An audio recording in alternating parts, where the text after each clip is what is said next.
ஆன்மீக அன்பர்கள் அனைவருக்கும் அன்பான வணக்கம். நாம நம்மளோட சேனல்ல ஆன்மீகம் சம்மந்தமான பல வீடியோ பதிவுகள் தாங்க பார்த்துக்கிட்டு இருக்கோம். அந்த வகையில் நாம இன்னைக்கு என்ன பதிவு பார்க்க போகிறோம் அப்படின்னா, இந்த பிப்ரவரி மாதம் 27ஆம் தேதி அமாவாசைங்க. அதுக்கப்புறமா இந்த மேசராசிக்காரங்களுக்கு எந்த மாதிரியான பலன்கள் எல்லாம் கிடைக்க போகுதுன்னு தான். இது கூடவே இந்த அமாவாசை நாளில் வந்து நம்ம எந்த மாதிரியான விரதம் வழிபாட்டு முறை எல்லாம் செய்யலாம் அப்படின்னு பார்க்கலாங்க. ஸோ வீடியோ ரொம்பவே இன்ட்ரெஸ்டாக இருக்க போகுது. ஸ்கிப் பண்ணாமல் முழுசாக பார்த்து பயன்பெறுங்க. இந்த மாதம் வந்து அமாவாசை நமக்கு பிப்ரவரி 27ஆம் தேதி வியாழக்கிழமை காலை 9 மணி 2 நிமிஷத்திலிருந்து ஆரம்பிச்சு அடுத்த நாளான பிப்ரவரி 28ஆம் தேதி வெள்ளிக்கிழமை வந்து காலை 7 மணி 17 நிமிஷம் வரைக்குமே இந்த அமாவாசை திதியானது நமக்கு அமைஞ்சிருக்குதுங்க. அப்போ பார்த்தீங்கன்னா 27ஆம் தேதி வந்து முழு நாள் அமாவாசையாக நமக்கு அமைஞ்சிருக்குதுங்க. அதனால முன்னோர்களுக்கு படையல் போட்டு வழிபாடு செய்கிறவங்க அன்னைக்கு மதியானமாக படையல் போட்டு தர்ப்பணம் செஞ்சு கூட முன்னோர்களை வழிபாடு செஞ்சுக்கலாங்க. இது கூடவே குலதெய்வ கோயிலுக்கு அன்னைக்கு போகிறவங்களும் போகலாம். அது மட்டும் இல்லைங்க, ஒரு சிலருக்கு பார்த்தீங்கன்னா இந்த அமாவாசை அன்னைக்கு வந்து கோவிலில் போய் நைட்டு தங்கி இருந்துட்டு சுவாமியை வழிபடுறதும் வழக்கத்தில் தாங்க வச்சுருக்குறாங்க. இது நிறைய பேருக்கு இருக்குது. இது மாதிரி பழக்கம் இருக்கிறவங்க வந்து இந்த பிப்ரவரி மாதம் 27ஆம் தேதி நைட்டு கோவிலுக்கு போயிட்டு வழிபாடு செய்யலாங்க. ரொம்பவே நல்ல பலன்கள் எல்லாமே கிடைக்கும். இது மாதிரி யாருக்கெல்லாம் அமாவாசை அன்னைக்கு குலதெய்வ கோயிலுக்கு போய் வழிபாடு செய்கிறத வழக்கமாக வச்சுருக்கீங்க அப்படின்னு கமெண்ட் பாக்ஸில் சொல்லுங்கள். கூடவே உங்கள் குலதெய்வத்தை பிடிச்சவங்க எல்லாரும் ஒரு லைக்கும் பண்ணிடுங்க. இந்த அமாவாசை வந்து தமிழ் மாத கணக்குப்படி பார்த்தீங்கன்னா மாசி மாத அமாவாசைங்க. இந்த நாளில் வந்து அவிட்டம் நட்சத்திரத்துடன் சேர்ந்து தாங்க வருது. அதனால இந்த நாளில் வந்து தர்ப்பணம் நாம செஞ்சோம் அப்படின்னா 16,000 ஆண்டுகளுக்கு பித்ருக்களுக்கு வந்து சீரார்த்தம் செய்து திருப்தி செய்த பலனே நமக்கு கிடைக்குங்க. அதனால இந்த அமாவாசையை வந்து யாருமே மிஸ் பண்ணாம தர்ப்பணம் கொடுத்து வழிபாடு செஞ்சுக்கோங்க. அதுவும் இந்த வருஷம் வந்து மகா சிவராத்திரி நிறைவாதாங்க இந்த அமாவாசை வந்து நமக்கு அமைஞ்சிருக்குது. சிவ வழிபாடு செஞ்சு சிவனோட அருளை வந்து பெற்ற கையோட முன்னோர்களுக்கு வந்து தர்ப்பணம் செஞ்சு அவங்களோட ஆசையும் நீங்க பெற்றுக்கிட்டீங்க அப்படின்னா பித்ரு தோஷங்கள்ல இருந்து கூட நீங்க விடுபடலாங்க. இந்த அமாவாசை தினத்துல பாத்தீங்கன்னா சூரியனும் சந்திரனும் நேர்கோட்டில் வருதுங்க. அதாவது ஒன்றை ஒன்று பார்த்துக்குது. இந்த நாளில் வந்து முன்னோர்கள் புண்ணிய லோகத்துல இருந்து பூமிக்கு வராங்க. அதனால பாத்தீங்கன்னா பித்ரு தேவதைகள் அப்படின்னு சொல்லக்கூடிய நம்மோட முன்னோர்களை வந்து வழிபட்டு அவங்களுக்கு மரியாதை செஞ்சு அமாவாசை தினத்துல வந்து ஏதாவது புதிய காரியங்கள் நாம துவங்கினோம் அப்படின்னா அதுல வந்து நிச்சயமா நல்லது நடக்கும் அப்படின்னு நம்பப்படுதுங்க. அந்த நாளில் வந்து நல்ல காரியங்கள் செய்யறதுனால நமக்கு எந்த ஒரு தீங்குமே ஏற்படாது. முன்னோர்கள் பூமிக்கு வரும் தினம் அப்படிங்கிறதுனால இது ஒரு நல்ல நாள் தாங்க. இந்த அமாவாசை நாளில் வந்து ஜீவ சமாதிகள் கூட புதிய உத்வேகம் பெறுதுங்க. அநேக குரு பூஜைகள் அஷ்டான பூஜைகள் இது எல்லாமே இந்த அமாவாசை நாளில் தாங்க செய்யப்படுது. இது மட்டும் இல்லாமல் அன்னைக்கு வந்து வீடு வாசல் இல்லாத ஏழைகளுக்கு நம்ம அன்னதானம் கூட செய்யலாங்க. இது கூடவே மற்ற ஜீவராசிகளுக்கும் நம்ம உணவு கொடுக்கலாங்க. இந்த அமாவாசை வந்து பௌர்ணமியை போலவே முக்கியமான நாளாக தாங்க சொல்லப்படுது. ஒரு மாதத்தில் வளர்பிறை முடிஞ்சு தேய்பிறை நிறைவா தாங்க இந்த அமாவாசை வந்து அமையும். இதுக்காகவே மக்கள் வந்து பல பேர் காத்துட்டு இருக்காங்க. ஏன்னா இந்த அமாவாசை நாளில் வந்து குலதெய்வ வழிபாடு முன்னோர்களின் வழிபாடு புதிய காரியங்களை தொடங்குறது இப்படின்னு ஏதாவது பல விஷயங்கள் செய்யறதுக்காக தாங்க. அதனால பாத்தீங்கன்னா இந்த அமாவாசை அப்படிங்கிறது ஒரு நல்ல நாள் தாங்க. இது வரைக்கும் அமாவாசையை பத்தி பயந்தவங்க தயக்கமா இருந்தவங்க இப்படின்னு எல்லோருமே தெரிஞ்சுக்கோங்க. இதுவும் ஒரு நல்ல நாள் தாங்க. குலதெய்வ வழிபாடு புதிய காரியங்கள் தொடங்குறதுக்கு ஏத்த நாளா தான் இது இருக்கு. இந்த அமாவாசை நாளில் வந்து குலதெய்வம் இருக்கிற இடத்துக்கு போயிட்டு வரதும் அந்த குலதெய்வத்துக்கு வந்து விளக்கேற்றி நீங்க அபிஷேகம் செய்து வழிபடுறதும் ரொம்பவே நல்லதுங்க. குலதெய்வ கோயிலுக்கு போக முடியாதவங்க அன்னைக்கு வீட்டிலேயே கூட விரதம் இருந்து நம்ம வழிபாடு செஞ்சுக்கலாங்க. இந்துக்கள் வழிபாட்டிலே பாத்தீங்கன்னா இந்த அமாவாசை அப்படிங்கிறது ஒரு முக்கியமான இடத்த வந்து பிடிச்சிருக்குதுங்க. அதாவது பாத்தீங்கன்னா தை அமாவாசை, ஆடி அமாவாசை, புரட்டாசி அமாவாசை, மகாலய அமாவாசை இது எல்லாமே ரொம்பவே விசேஷமான அமாவாசைகளா சொல்லப்படுதுங்க. இந்த நாள்ல வந்து நம்மோட முன்னோர்களின் வழிபாடு ரொம்பவே சிறப்பு வாய்ந்ததா சொல்லப்படுதுங்க. முன்னோர்களை வந்து பித்ரு அப்படின்னு நாம சொல்றோம். அந்த நாள்ல வந்து முன்னோர்களை நம்ம வீட்டு வாசல்ல வந்து நிப்பாங்க அப்படின்னு காலம் காலமாய் மக்களிடையே இருந்து வர ஒரு நம்பிக்கை தாங்க. இப்படி நம்மோட முன்னோர்கள் வரும் இந்த நாள்ல வந்து அவங்களுக்கு பிடிச்ச உணவை படையிலிட்டு வழிபாடு செஞ்சுக்கலாங்க. அந்த நாளில் வந்து பித்திருக்களுக்கு அதிகமான பசியும் தாகமும் இருக்குமாங்க அப்படின்னு தர்மசாஸ்திரத்தை வந்து சொல்லப்படுது. இந்த பசியை வந்து நாம போக்கி வழிபட்டோம் அப்படின்னா நம்மோட குடும்பத்திற்கு வந்து நீண்ட ஆயுள், அழியா புகழ், உடல் வலிமை, செல்வம் இது எல்லாத்தையுமே நம்மோட முன்னோர்கள் வந்து நமக்கு தருவதை நம்பப்படுதுங்க. இது மாதிரி படையல் போட்டு வழிபட முடியாதவங்க அன்னைக்கு வீட்டிலேயே கூட எழுத்து நீர் இறைத்து கூட வழிபாடு செஞ்சுக்கலாங்க. இதை வந்து நம்ம தர்ப்பணம் அப்படின்னு சொல்லுவோம். இதோடு பார்த்தீங்கன்னா புண்ணிய ஸ்தலங்கள் மற்றும் நீர்நிலைகளில் கூட நம்ம தர்ப்பணம் செஞ்சு வழிபாடு செய்யலாங்க. அது கூட நம்மளோட வழக்கத்துல தான் இருக்குது. இதனால நமக்கு இருக்கக்கூடிய பித்ரு தோஷங்கள் எல்லாமே நீங்கிடுங்க. நமக்கு தெரிஞ்சும் தெரியாமலும் செய்யக்கூடிய பாவங்களும் நீங்கிடும். எல்லா வகையிலுமே நமக்கு சகல சௌபாகியங்களையும் நம்மளோட முன்னோர்கள் வந்து நமக்கு அருள்வாங்க அப்படின்னு மக்கள் வந்து நம்புறாங்க. இது கூடவே பார்த்தீங்கன்னா இந்த அமாவாசை நாளில் வந்து அவங்களுக்கு பிடிச்ச உணவை நம்ம படையிலிட்டு அதை வந்து காக்கைக்கு சாப்பிட வைக்கலாங்க. ஏன்னா இந்த அமாவாசை அன்னைக்கு வந்து காக்கை உருவத்தில் நம்மளோட முன்னோர்களே வந்து உணவை சாப்பிட்றதா மக்கள் வந்து நம்புறாங்க. இந்த அமாவாசையை பற்றி கருட புராணத்தில் கூட முன்னோர்களுக்கு என்ன செய்யணும் அப்படிங்கிறத பற்றி சொல்லியிருக்குதுங்க.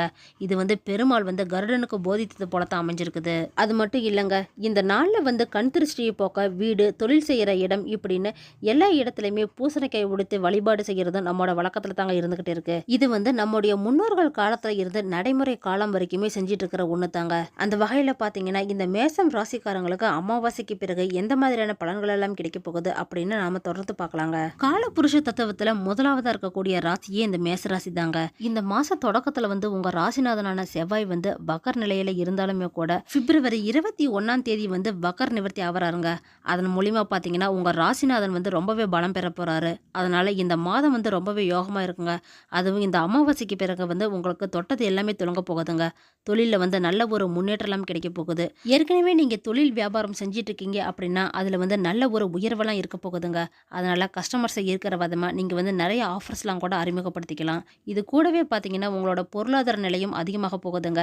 உங்களோட புதிய முயற்சி எல்லாமே வெற்றி தரக்கூடிய வகையில தான் இந்த மாதம் வந்து அமைய போகுது. தனாதிபதியான சுக்கிரனின் பரிவர்த்தனையால உங்களுக்கு எல்லா நாளுமே இனிமையான நாளா தாங்க அமைய போகுது. இந்த அமாவாசைக்கு பிறகு நீங்க செய்யக்கூடிய எல்லா முயற்சிகளிலுமே வெற்றி கிடைக்குங்க. அது மட்டும் இல்லைங்க, இந்த டைம் வந்து உங்களுக்கு தெய்வீக பயணங்கள் அதிகமாகும். எங்கேயாவது கோயில் குளம் அப்படின்னு போயிட்டு வருவீங்க. சூரியன் சனியோட செயற்கை மூலமா உங்களுக்கு வந்து நல்லது தாங்க நடக்க போகுது. இந்த டைம்ல வந்து கும்பராசியில சூரியனும் சனியும் செயற்கை பெற்று இருக்க போகுதுங்க.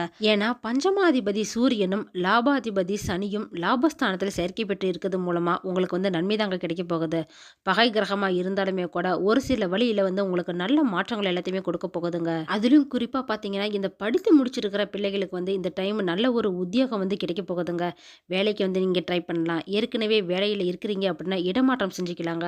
புதுசா நீங்க இன்டர்வியூல அட்டன் பண்ணலாம். ஏன்னா இந்த டைம் வந்து நல்ல ஒரு வேலை கிடைக்குங்க. அதுவும் நல்ல சம்பளத்துடன் கூடிய வேலை தான் உங்களுக்கு கிடைக்க போகுது. அதன் மூலமா பார்த்தீங்கன்னா உங்களுக்கு உதிரி வருமானங்கள் எல்லாமே அதிகமாகுங்க. உங்களோட தொழில் வளர்ச்சியும் ரொம்பவே சிறப்பாக தாங்க இருக்க போகுது. அதனால பார்த்தீங்கன்னா உங்களோட ஃபியூச்சர் வந்து நீங்க எப்படி நடத்தணும் அப்படிங்கிறத இப்பவே நீங்க பிளான் போட்டு வச்சுக்கலாங்க. அதுக்கு தகுந்த மாதிரி நீங்க நடந்துக்கலாம். இருந்தாலுமே கூட இடையில வந்து சின்ன சின்னதாக தடைகள் ஏதாவது வரலாங்க. இது மாதிரி பிரச்சனைகள் வந்தாலுமே கூட கடைசியில் உங்களுக்கு நல்ல ஒரு நேரம் தாங்க இருக்கும்.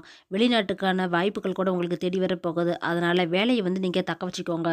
இதுவே செவ்வாய் வக்கர நிவர்த்தியில மிதுன ராசியில சஞ்சரிக்கிற இந்த செவ்வாய் வந்து பிப்ரவரி 21ஆம் தேதி வந்து வக்கர நிவர்த்தி ஆக போறாருங்க.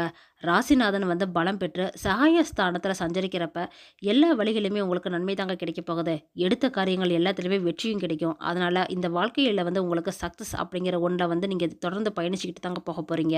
இது நாள் வரைக்கும் தொழில இருந்து வந்த வேலை தொல்லை எல்லாமே அகல போகுதுங்க. ரொம்ப நாளா பாதியில போட்டு வச்சிருந்த வேலை எல்லாத்தையுமே கூட இப்ப நீங்க செய்ய ஆரம்பிக்கலாங்க. அது கூட நல்லபடியா முடியும். கூட பிறந்தவங்க சைட்ல இருந்து உங்களுக்கு நல்ல ஒரு சுப செய்திகளும் கிடைக்க போகுதுங்க.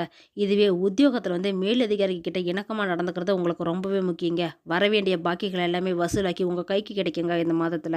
இது கூடவே பாத்தீங்கன்னா இந்த டைம்ல வந்து உங்களுக்கு வழக்கு சம்பந்தமான விஷயம் ஏதாவது இருந்தது அப்படின்னா அது கூட உங்களுக்கு சாதகமா தாங்க முடிய போகுது. மீன ராசியில பாத்தீங்கன்னா புதனோட சஞ்சாரம் வந்து நடக்க போகுதுங்க.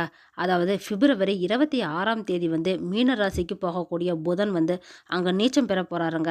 அதனால பாத்தீங்கன்னா உங்க ராசியை பொறுத்த வரைக்கும் 3-6 இடங்களுக்கு அதிபதியானவர் தாங்க இந்த புதன். அப்ப பாத்தீங்கன்னா இந்த நீச்சம் அடையக்கூடிய புதனால இந்த நேரம் வந்து உங்களுக்கு நல்ல நேரம் தாங்க. அதுவும் இந்த அமாவாசைக்கு பிறகு ரொம்பவே நல்லா இருக்க போகுது. நீங்க நினைச்சது எல்லாமே நடக்குங்க. உத்தியோகத்தை பொறுத்த வரைக்கும் பாத்தீங்கன்னா உங்களுக்கு நல்ல ஒரு முன்னேற்றம் எல்லாம் கிடைக்குங்க. இது கூடவே வீட்டில் இருக்கிற உங்களோட ஃபேமிலி அண்ட் ஃப்ரெண்ட்ஸ் வந்து ரொம்பவே உங்களுக்கு உதவியாகவும் இருக்குவாங்க. அது மட்டும் இல்லைங்க, ரொம்ப நாளாக உங்களை விட்டு விலகி இருந்த உறவினர்கள் இல்லைன்னா கூட பிறந்தவங்க அவங்க எல்லாருமே இப்போ வந்து ஒன்று சேர்ந்துக்குவாங்க. வருங்காலத்தில் வந்து உங்களுக்கு முன்னேற்றம் கருதி நீங்கள் எடுக்கக்கூடிய புதிய முயற்சிகள் எல்லாமே வெற்றி அடையுங்க. பழைய வாகனத்தை நீங்கள் கொடுத்துட்டு புதுசாக வாகனம் ஏதாவது வாங்கணும் அப்படின்னா அது கூட இப்போ வாங்கிக்கலாங்க. அதுக்கு வந்து நல்ல நேரம் தான். தொழில் வியாபாரம் செய்கிறவங்களுக்கு இந்த டைம் வந்து கஸ்டமர் அதிகமாகவாங்க. அதனால் அவங்கள வந்து இருக்கிற விதமாக நீங்கள் வந்து ஏதாவது ஆஃபர்ஸ் டிஸ்கவுண்ட் இதெல்லாமே கூட அறிமுகப்படுத்திக்கலாம். இது கூடவே கலைஞர்களுக்கு பார்த்தீங்கன்னா உங்களை கௌரவிக்கிற பதவிகள்லாம் கிடைக்குங்க. மாணவ மாணவிகளுக்கு வந்து படிப்பில் நல்ல ஒரு அக்கறையெல்லாம் உண்டாகும். அதுவும் இந்த மேசராசிக்காரங்களுக்கு வந்து குடும்ப தலைவிகள் இருக்கக்கூடிய பட்சத்தில் நல்ல ஒரு திருப்திகரமான முன்னேற்றம்லாம் கிடைக்குங்க. குடும்பத்தில் இருக்கக்கூடிய சின்ன சின்ன சண்டை சச்சரவு எல்லாமே நீங்க போகுதுங்க. அதனால சந்தோஷமான சூழ்நிலை தான் உருவாகும். கொடுக்கல் வாங்கல் விஷயத்துலையும் கொஞ்சம் கவனமா இருந்துக்கோங்க. அது ரொம்பவே சிறப்பா இருக்குங்க. இது மாதிரியான பலன்கள் தாங்க இந்த மாதம் அமாவாசைக்கு பிறகு இந்த மேஷ ராசிக்காரங்களுக்கு அமைஞ்சிருக்குது. பரிகாரமா பார்த்தீங்கன்னா உங்களுடைய குலதெய்வ வழிபாடு செஞ்சுக்கலாங்க. அது ரொம்பவே உங்களுக்கு சிறப்பான பலன்கள் எல்லாமே கொடுக்கும். ஓகே ஃப்ரெண்ட்ஸ், இந்த வீடியோ பதிவு உங்களுக்கு பயனுள்ளதாக இருக்கும் அப்படின்னு நினைக்கிறேன். அடுத்தடுத்து நம்ம சேனலில் ஆன்மீகம் சம்பந்தமான பல வீடியோ பதிவுகள் தாங்க வரப்போகுது. ஸோ நம்ம சேனலை நீங்கள் இப்போ தான் ஃபஸ்ட் டைம் பார்க்குறீங்க அப்படின்னா சப்ஸ்கிரைப் பண்ணி வச்சுக்கோங்க. கூடவே பெல் ஐக்கனையும் கிளிக் பண்ணி வச்சுக்கோங்க. அப்போ தான் நாங்கள் போடுற வீடியோ பதிவு உங்களுக்கு உடனே கிடைக்கும். இந்த வீடியோ உங்களுக்கு பிடிச்சிருந்தா லைக் பண்ணுங்கள், ஷேர் பண்ணுங்கள், கமெண்ட் பண்ணுங்கள். அதோடு உங்கள் ஃப்ரெண்ட்ஸ் அண்ட் ஃபேமிலிக்கும் ஷேர் பண்ணுங்கள். அவங்களும் இந்த வீடியோ பதிவை பார்த்து பயன்பெறட்டும். மற்றொரு ஆன்மீக தகவல் வீடியோவோடு உங்களை சந்திக்கிறேன். ஆன்மீக அன்பர்களான உங்களுக்கு நன்றியும் வணக்கமும்.